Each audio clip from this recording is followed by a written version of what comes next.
In a previous video, we looked at how the Enterprise bridge set had changed from its first appearance in Star Trek the Motion Picture through The Wrath of Khan, The Search for Spock, and The Voyage Home. Now we will move on to the second bridge set, first introduced in Star Trek V The Final Frontier.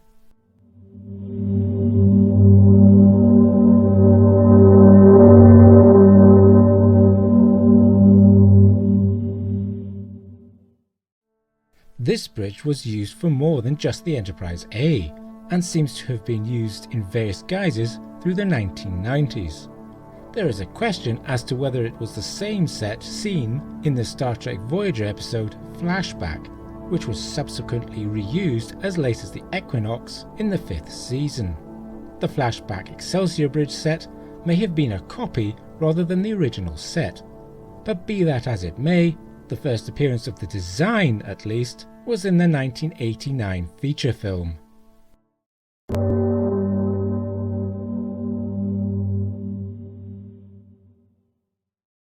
As we have already looked at this bridge in another video, we need not spend too much time here.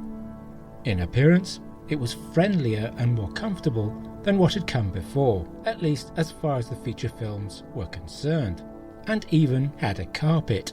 Its consoles and displays were wider than on the bridge set built for the motion picture, and it had a feature unique to its design, as we have seen in our other video, Secret of the Star Trek V bridge.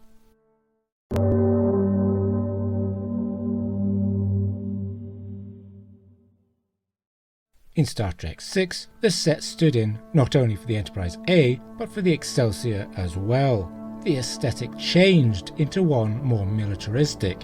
The carpet of the Final Frontier was gone, and much of the soft colours were replaced by metallic grey and red. The turbolifts continued their swing around the sides of the bridge. Now they stood to port and starboard, virtually amidships from the point of view of the captain's chair. The science and communications stations were moved aft, and part of the consoles of each extended outwards. The tactical station was divided into two equal sections, and the master situation display shifted so that it was between them. The subtle supports separating the two mission ops stations from one another to starboard, and the corresponding environment and propulsion systems stations to port, were removed. The supports forward of these stations, separating auxiliary systems from mission ops and engineering from propulsion systems, were rebuilt to be larger and more elaborate. A front railing was installed separating the central well from the upper bridge. The captain's chair was raised so it was on the same level as the upper bridge, and the railing behind it removed. On the helm navigation console, where there had been touchscreen LCARs, there was now a return of physical switches. The central portion of this combined console was extended aft towards the captain's chair. A subtler change was the addition of horizontal lines across the light strips running along the bottom of the upper bridge deck stations. And a more difficult addition to this bridge was the trio of digital clocks.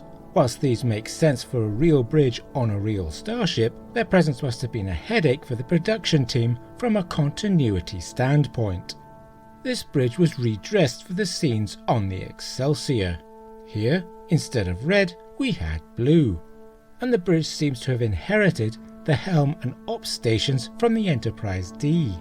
Whether these were newly minted for the film or taken directly off the Enterprise D bridge set, I cannot say. The most obvious difference with the Enterprise A is the master situation station, which was split apart to allow the aft bulkhead to be pushed further aft, creating a little annex, complete with narrow doors to port and starboard, and a starship profile diagram. Chairs of a different design were added. And lastly, we should name one other main difference between the Excelsior and Enterprise A bridges. The little coffee table. Just the thing for a weary captain.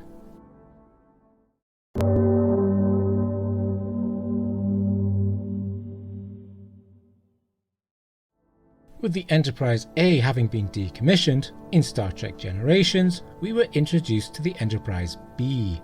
Once again, the bridge set was redressed, but retained the Enterprise D-type helm and op stations of the Undiscovered Country Excelsior.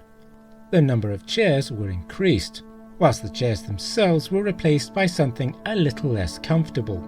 What had been the Excelsior's annex was widened, the twin tactical stations being removed, and a dedicated tactical console fitted in a position echoing the tactical station on the Enterprise D. The horizontal lines along the light strips from the Enterprise A reappear here.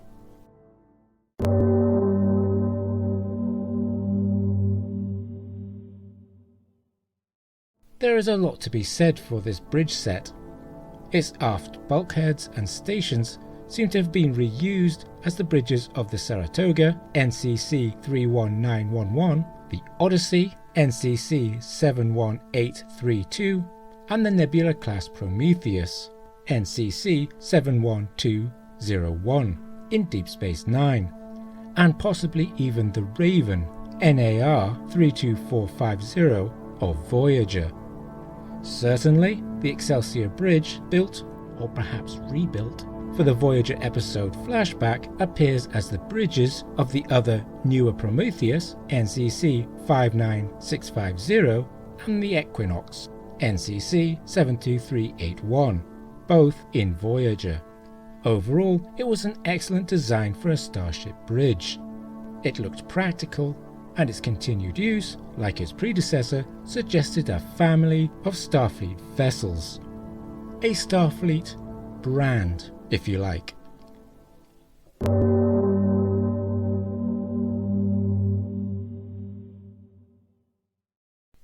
This video took considerably more time and effort than I was expecting, and as you can imagine, I'm very happy to have completed it.